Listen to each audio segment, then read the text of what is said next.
A month ago, you would have informed me that the high point of my summer vacation was our guest mother's best friend is moving in. Room? I would have giggling uncontrollably. I had flexible plans when I left the room. Plans to watch awful TV and go to bed late. Performances and perhaps rekindle some old Pauls. Nothing important. Nothing life-changing. But in retrospect, I see how foolish I was, as everything altered as soon as Rachel Adams stepped, returning to my life. It began like I was slouched on another idle afternoon about, lazy with one sock half on the couch, browsing the same 3 applications on, as Mom inhaled into the phone. Her keys were jingling in the living room, hand and a radiant look of anticipation on her face. The smile instantly made me feel edge, the type of edge she kept for. She knew that the news would upset my life. Guess who will be joining us she chirped for a little while. But I didn't even, I'll guess Aunt Marjorie if I raise my head. Her army of cats isn't clever. Rachel, do you remember her? Had hazy glimpses, mostly from my growing up. A tall, giggling woman with wild honey blonde hair that is constantly worn, huge sunglasses and bulky jewelry, who had a vanilla and coconut scent about her, came and went from our lives between occupations, connections, and experiences that my mother often talked about using a combination of. Yeah, sure, I replied, feeling envious and admired. Mom's cool. Artistic best friend shrugging. How is she? Mom's smile grew softer. She's going through a difficult period. She needs a place to crash because her divorce is messy. As she resolves the situation here, I blinked as though temporarily residing with us. Mom mentioned that they were already heading for the kitchen as if it had already been agreed upon. She's family. I let my head down and moaned, back sharply against the couch. Cushion is perfect for my aimless summer's wandering needs a mature woman. Sobbing in the kitchen over wine while I barely managed to pretend not to hear it. Recalled to her how terrible it could be. When the doorbell rang, the famous last words. Several hours later, I took my time I assumed Mom would take care of it. But from the foyer, she called out to me, "Come assist me. Honey, I'm dragging my feet." I turned the corner and froze the entire way. I didn't remember the same Rachel. A woman in our doorway glanced, as though she should be featured on the cover of some Women of America magazine's attractive divorced women. Her hair, which was honey golden, was pushed into an unkempt bun with a few strands framing her face. In that carefree manner, models always appear to have accomplished by chance. She wore a basic white tank top, torn pants, and an informal leather jacket draped over one, sunglasses resting on her head and arm. Her mouth was full and formed a tense grin were accentuated with only She appeared alive with the slightest glimmer, lively, although a touch worn out around the edges with a hint of melancholy hiding in the manner. The weight caused her shoulders to slump, of her bag. But she's still gorgeous. Eh, kiddo? She added in a slightly raised voice, squeaky, as if she had laughed too much or. I recently sobbed. Wow, look at you all. Grown up, all I could do for a little moment was the heat that was crawling up the rear of my neck. Then I recalled who I was and you too. I mean, you look older, she exclaimed. I'm older, but not in the sense that I'm old. I closed my mouth in a wince before I could. Rachel chuckled softly as she dug a deeper hole, a tune that instantly made me, I'll take my fluttering stomach as she swung her purse and exclaimed, "Congratulations," beyond her shoulder and entering it. Felt as though the air changed as she did. Something about the entrance charged like static. The following hour was a blur before a storm, of listening while assisting her in unpacking the car, to her and her mother's conversation about people and locations I hardly recalled and feigning ignorance of the path. Rachel's hand touched mine each time, the moment we brought anything inside, and it was nothing. I must have been acting absurd even now. Every unintentional contact made a tiny electric shock go up my arm. My heart pounded somewhat more forcefully against I found myself researching while eating ribs for dinner. Her when she wasn't observing her. When she smiled, her eyes wrinkled. The way her collarbone is delicately scarred. She absently swirled her fork. As she listened to her mother's stories, she had always been stunning. So why did I now notice it now? It was the weakness that held on to it. Perhaps it was the way she grinned. Whatever it was a little painful, caused a restless feeling inside of me, something I hadn't yet given a name to. Mom went to the den after supper to leave Rachel and me to answer a phone call, stacking dishes by myself in the kitchen and cleaning counters, you know, Rachel said, gently flicked a bubble of soap at. She pointed at me and said, "You proved to be somewhat beautiful." I dropped the plate. It clattered loudly in the hand it was in, sink that sends a tiny water wave over. Rachel just burned my face on the counter, smiled without any concern, and flung, "I'm a dish rag, so calm down, kid." Praise. But it didn't seem informal. Her gaze remained on mine for too long, and not in the tone of her voice, dipped somewhat near the conclusion of I muttered something unintelligible. Like my life? I'm wiping at the counter, relied on it, avoiding eye contact with her. Later, while resting in bed with the ceiling fan is idly spinning above me, repeatedly played the scene back to her. Her grin and the sparkle in her eyes. You ended up looking really beautiful, reverberated more loudly in my head than I gazed into cicadas outside my window, thumping fiercely against my dark heart. I'm unsure if I've read too much into it, or whether something had simply changed completely and silently. And what the devil was I meant to do? It had take action in the days after Rachel's move. Turned into a sort of weird, amazing haze in some way. What began as courteous small chat became effortless. Discussions and the discussions turned into something otherwise, something electric that is charged. Rachel settled just below the surface, as though she has always entered our home. She made Mom laugh in the place where she belonged. Coffee in the mornings. She assisted with repainting the antique porch swing on its own initiative. She even showed me the correct way to cut an avocado after witnessing my carnage. It ought to have felt normal. Despite being familiar, it wasn't present. It felt like she was standing too near. Fire is both reassuring and hazardous. After we found a groove, Rachel and initially, just small details were revealed. Looks across the room while eating. When Mom said anything in particular, absurd stifled laughter, while marathons of late-night films when the corny conversation was simply too much to keep inside, jokes that nobody else knows about. That it was effortless with her, natural, in a manner that frightened me. But there was something seething at that ease. The duration of each laugh was excessively extended. Each infrequent touch of her hand against every time she touched mine, my flesh burned. Leaned in to reveal something to me I had to resist the temptation to check her phone. Still, stooped closer to breathe her in. When the sky outside one evening had, immersed in the sickest and silky purple, had started their symphony each night, Rachel knocked on the door of my bedroom. "You're busy." I was lying on my bed, kiddo, hesitantly looking through my laptop, but I quickly shut it down. Would have assumed that the number was on fire. She leaned against the door, asking, "What's up?" Frame with an almost emptied bottle of 2 glasses of red wine and a sheepish, I smiled, thinking you may want to assist me. Your mom is out with her book, so complete this club crew until it's a little late. Hesitated, used common sense, and something. I'm feeling hotter and darker within, but suddenly I swung my legs off the bed and grinned. Indeed, we made our home on the back porch, the moist air that adheres to our skin. My chest knots are being released by wine. Rachel removed her sandals and tucked them in under her thigh with one bare foot and offered me 2 unexpected glasses. She clinked her glass and remarked, "Summer times," in contrast to mine. "Too unexpected." "Everything," I said, unwilling to shed a tear. Eyes away from the porch light's direction. Noticed the delicate glitter in her hair, her mouth's curvature as she grinned. Discussed everything and nothing regarding her travels in college. When she and her mother were thrown out of a karaoke bar for butchering in their 20s, a song from Madonna that made me chuckle until, every time our eyes meet, my sids hurt, encountered something heavy and thick that appeared to eventually fill the gap between us. The discussion slowed and darkened. Along the margins, I never imagined that I'd be beginning anew at my age. Rachel remarked, watching as she swirled the wine in her glass. I spent time watching the dark liquid catch the light. Years of establishing a relationship with someone who simply gave up and left as if it were nothing. I was at a loss for words. Seemed awkward and too little for Her voice was sorrowful, so instead I extended my hand and delicately placed it there, on her knee, providing quiet consolation. She didn't back off for a while. We simply sat there while the cicadas hummed, the night encroaching on us. Her hand glided idly over mine, rings that resembled feathers against my skin, and I felt my heart leap into my throat. At the time, I was afraid I would choke on it. She cautiously reached up and tucked a loose hair behind my ear, she said, touching the side of my cheek with my fingertips. Where she touched me, my flesh burned, my eyes and chest are catching with air, locked, and all of a sudden it appeared that tilt, as though everything I had ever encountered had became more focused on her alone. Right now, I noticed the glimmer of,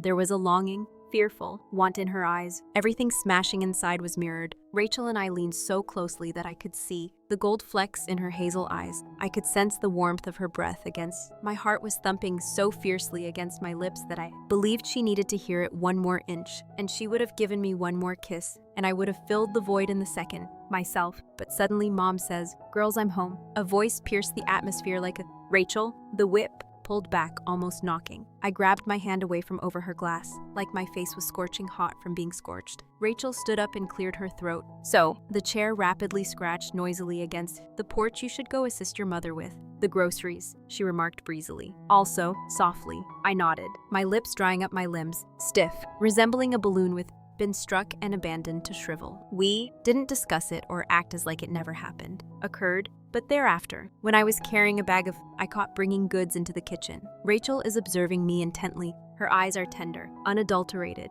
and full of something that made me feel sick to my stomach. As soon as she knew I had observed her, turned away while feigning interest when putting the bread away. But it was also, I had seen it late, and I knew deep inside that chest, where it was most important that whatever was going on between us, it was no longer merely in my head. The ensuing days were a study in, we walked around each other in silence, as if nothing had occurred. There was a fever that night on the porch. Neither of us dared to identify the dream. Yet the air between us had become more dense. Rachel was also distinct from hungrier. She seldom lingered and was more cautious and silent. With me in a room when Mom was around, she smiled less, laughed less, and don't sit so near to me anymore. When we passed the salt at each other, our hands brush, dinner, and the further she withdrew, the more desperate. I thought vital was sliding out of my grasp, and I attempted to grasp it but was too afraid. I tried to be patient and appear normal, but it gnawed at me with each glimpse that was taken. Stopped talking each time she stared at me as if she had something to say. Something, but chose to swallow it instead. One evening, Mom went to a late meeting, and the home became comfortable I discovered a dense, uneasy silence. Once more, Rachel is outside on the back porch. She held a glass of whiskey between her palms. I simply relocated as I didn't think, walking barefoot on the hardwood floor. As she stepped out into the hot summer air, she didn't look up when I took a seat beside her, yet the tension in her shoulders, just a little bit, as if she knew this time would be different, which you cannot maintain. Rachel let out a little cry as I pretended to speak.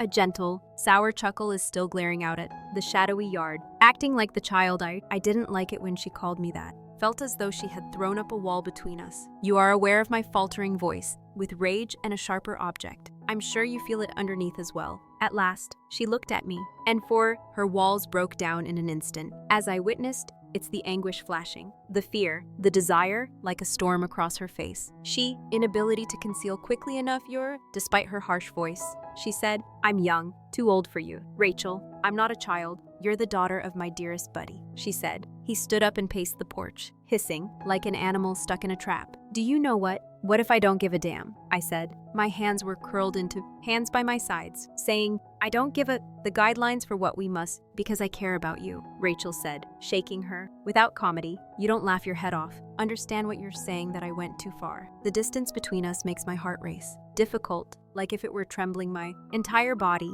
then claim that I challenged her. Come on, tell me you don't want to. This indicates that you don't consider me. She gazed at the way I thought about you. I was panting heavily, but she remained silent. That was the only response I required. For a long time, the world moved us, slanted once more, as it had on the porch that evening, and neither this time. You should go, one of us said, turning away. Inside, Rachel's voice eventually said, no, came out steadily, shaking, sure that I wasn't compromising in any way. Rachel yelled from inside. Then I saw it. Her trembling hands and the way her eyes darkened and her jaw tightened. She then approached me with one unsteady step, another until we were so close that the heat radiating from her was palpable to me. You drive me crazy, she muttered to Skin. Then, she whispered across my lips, take action. I returned in a whisper. Before I could even move, her hands were on me, breathing into my hair and tugging me in a frantic attempt to oppose her. Shivering necessity that complemented I feel like a hurricane when our mouths. It wasn't lovely when they collided together. Wasn't delicate. It was untidy, uncooked, and full of all the words we hadn't dared to say. To express any look we were afraid to. I held on to her as if she were my fingers are the only thing keeping me standing, penetrating her smooth leather jacket, drawing her more closer. She cupped my face with her hands and thumbs, trembling and caressing my cheeks. Reverence despite her mouth's hunger, mine as if she was addicted to it. Wasn't merely a kiss. It was Rachel pushed me back against giving in, her body molding to the porch railing. Mine fit horrifyingly. Yes, I did gasp against her lips, and she swallowed the sound as if it were painful. I sensed her trembling, but not from fear of me, but rather from fear of what we were carrying out, the action that we were releasing, the world reduced to only the flavor of her perfume's scent. She made broken noises when I slid my hands to the soft skin beneath her jacket. I'm not sure how long we stood underneath. They were sharing a kiss, as if we could make up for lost years in a few minutes of one night. Hours were irrelevant. There was no such thing as time. When she finally gave me that kind of kiss, Rachel drew her forehead back. resting, her breathing rough against mine. My hands dropped limply from my waist to her sides as though it caused her actual pain. Letting go of, "We can't do this," she said. She trembled and murmured her voice, remorseful and yearning, but God. Her shattered voice, God. I don't want to. Stop. Everything changed after the kiss. Rachel and I were together that night in a fragile, scorching circles one another, gathered by something too large to name and too risky to publicly acknowledge. We didn't discuss it verbally, but it was evident in each look and stroke of fingers moving past one another in the small hallway, with each unintentional touch that remained longer than necessary. When Mom was around, we behaved politely as usual, even though she was far away. When she wasn't, she left for late shifts or performed errands. We clashed like fire and oxygen at work, avaricious and thirsty for each stolen second. We may begin with a tiny, stealing a brief kiss in the laundry room, under the kitchen, fingers entwining, table as we acted as though we were watching TV. Hushed, sweet laugh on my neck when I mocked her for having awful taste in every little scene in the films, fanned the higher flames until I thought I was daily existence on the brink of the secret made it combust. Some nights are both frightening and intoxicating. When the house became quiet, I would enter the guest room covertly, where Rachel remained, but we didn't always communicate. Sometimes we simply lay next to each other in the things we were whispered by the darkness, too scared to admit in public that she would follow patterns of idleness on the back of. I would listen to the sound with my hand of her respiration, recalling the ascent and drop from her chest as if it were the only music that was important. Yet even in those, Rachel was always accompanied by moments of fear, held it in her rigid shoulders, rapid looks over my head each time I watched the automobile door bang outside, and how she quickly withdrew if I leaned too near to Mom in the adjacent room. Every time she opened her mouth, I sensed it, mouthed to speak, and transformed her. Last-minute thought. Swallowing the one afternoon, the remarks were like bitter medication. Mom had almost everything fall apart. Gone out for coffee with pals, stating that she would leave until the evening. I was in the living room with Rachel, acting as though the bookshelves were being rearranged. 5 minutes was the duration of the pretense, prior to us lying down on the couch. Breathless laughter at something inside. Remark that most likely wasn't humorous at all. She was lying on her back, her blonde hair disheveled. I felt half dead against the cushions, attempting to catch my breath on top of her. Her hand slid between bursts of laughing, slowly and deliberately up my arm, and the atmosphere between us abruptly shifted. Rachel's laughter died in my throat. Fingers brushed my neck side, and when she touched our faces, I shuddered. We're just a few inches apart, and I could see each. Her hazel eyes have a glimmer of gold in them, every little line that suggested something around her mouth. Considering how long she had lived before me, I leaned down and brushed since I didn't think so. I kissed her, pressing my lips to hers. Began gently, almost inquiringly. Before escalating into something dangerous and urgent, she drew me in with her fingers, putting threads into my hair, and briefly, the world narrowed to this flavor alone. Of her shampoo's scent, her heart pounding frantically against mine, then the front door opening sound. I'm home, galls, but I forgot that Rachel shoved. I fell to the ground so quickly, a stack of books is knocked down with a thud. Mom, getting off the coffee table in the process, arrived a moment later in the doorway, raising eyebrows at the tumultuous situation. Yes, I gasped, but everything is okay here. Hurrying to collect the books, just, you know me. I tripped while reorganizing. Rachel chuckled at the sound of classic klutz. Too high, too forced. She was undoubtedly, I got that from you, she remarked,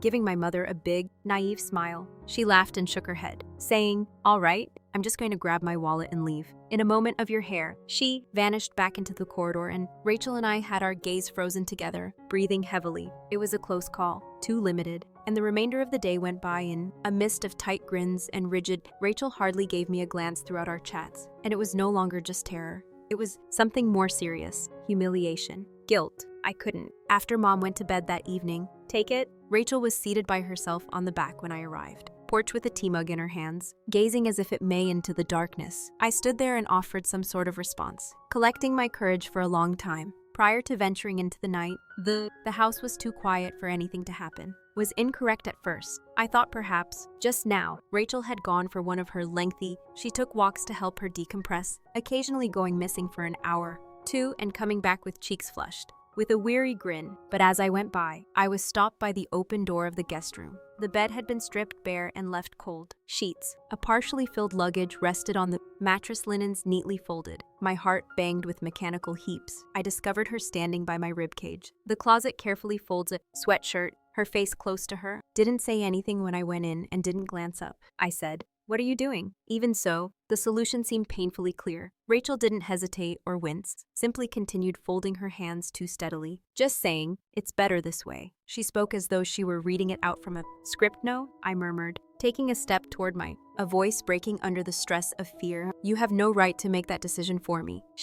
Eventually, a wrinkled t-shirt was frozen. Her eyes were pinched between her fingers. Didn't match mine, but I could observe that. Her jaw was tense as she struggled to keep herself together. Saying, I'm destroying, gently, everything, she replied. Your future and your relationship with your mother. You may believe that you love me now, but one day, you'll see that I was only an error. The words struck so deeply that I made a mistake. As though we had something to be embarrassed, as if I hadn't recognized the path. When she believed no one was around, she glanced at me, was observing or experiencing I shuddered when she'd kiss me like if I were the only thing that keeps her breathing. I fought back tears as I walked across the room and seized her hands and forced the t-shirt out. I said, you're not a mistake. No, I'm not going to have a fling with you, to disregard the fact that you are everything. Rachel, the only thing that makes sense is you. No more. A single tear wrinkled her cheeks, fell down her cheek.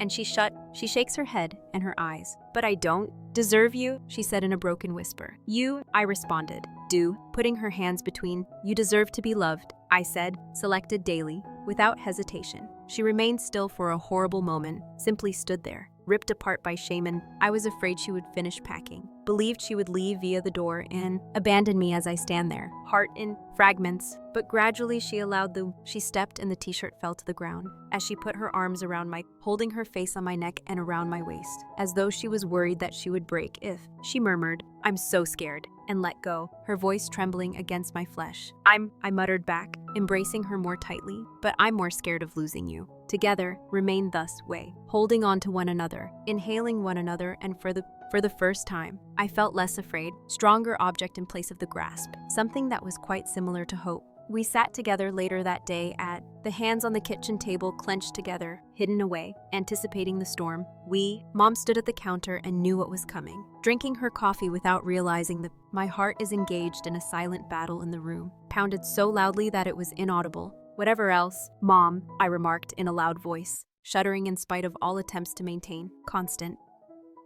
We have to do something. Tell you, she said, turning her face. Alerted immediately. Okay, what is it? Inhaled deeply and squeezed Rachel's hand like a lifeline beneath the table. Rachel and I were speaking together, hung there unsupportable and heavy. Mom just gazed for a long time. Her mouth opened a little at us, closed once more, and her coffee cup swayed. Before setting it, she held it gently in her palm. I saw it come down with a gentle clink, and then in addition to hurting the shock, something else. Rachel tried something more intricate, to clarify that it wasn't her voice breaking. We didn't intend for this to occur. But Mom actually held up a hand. She stopped and went to the window, looking up as though looking for responses. The quiet dragged on and extended till I felt like I would choke. At last, she looked around. Her eyes were damp, but she said steadily, I don't comprehend, she muttered. But I see how you two are staring at one another. And Rachel and I have been friends long enough you can be sure she wouldn't harm you unless it killed her to avoid her presence. She interrupted her words weighing on us. I can't claim to be overjoyed about this. I won't act as though it's simple for me. But if you make each other, this is real. Glad I won't obstruct your path. I was so relieved that I sagged against Rachel's shoulder could hardly support, suppressing the sob that was clammy in my throat. Mom came across the room and drew me close. Her arms firmly embracing me. Just make me a pledge that you will look after each other, she said. I swear. I choked out my swelling heart. Rachel grinned as she dried her eyes. I will always, she sobbed that night. As the sun sank in a flaming inferno above, Rachel and I were standing on the horizon. Her hand was securely wrapped on the front porch. Beyond the gate, the world around me appeared large, menacing, and unsure. But I wasn't scared for the first time. Rachel rested her head on my own, voice quivering and faint. We actually did that? She uttered in a curious tone. I turned to face her and grinned as she brushed Yes, we did run fingers across her cheek. Didn't possess all the answers that we needed, understand what's going to occur tomorrow or the day later. But as we were standing there, I recognized the open hearts and entwined fingers. Without a doubt, I would pick her repeatedly during your lifespan, and in a perfect world, I would pick her, understand where this route will take us it might be messy in the future, be difficult, but standing there I recognized one thing about her hand in mine. I'm positive that this was just the start. Let me ask you what you would have done in our place. Share your opinions in the comments section and whatever storms we encountered, wars we would have to fight, both of them together.